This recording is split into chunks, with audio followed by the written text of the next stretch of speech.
So yeah, I mean, we see a lot of demand increasing in South America, particularly in Brazil and also Mexico.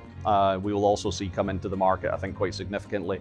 North America, I don't think we see so much demand in North America, just because it doesn't have the same reserves, and it also competes heavily with shale development, and also the type of infrastructure development in the Gulf of Mexico is very different.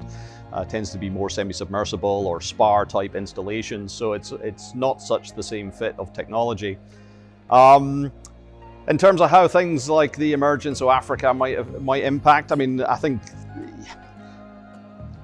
it's a difficult question to answer really in the long term. I think what you really see is that the big companies will focus probably more on the big opportunities, and therefore some of the smaller FPSO contractors will be more attracted perhaps into these new markets, moving away from the North Sea perhaps and moving into Africa.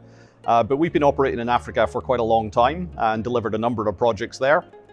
We have a construction yard in Angola, where we do a lot of our local content construction there. But at the moment our exclusive focus is really more on Latin America and on South America.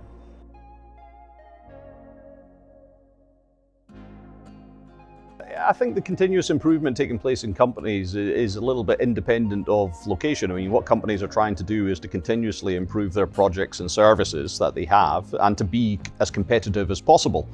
That obviously is going to be attractive not only to governments, but also to private companies as well, and international oil companies. So I don't think it's uniquely attributable to the Africa market specifically, but I definitely think it helps globally.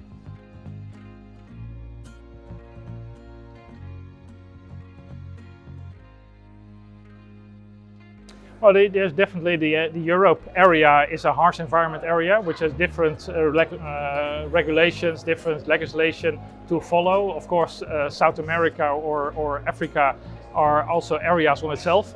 Definitely, there's also growth areas, so we definitely follow it as well.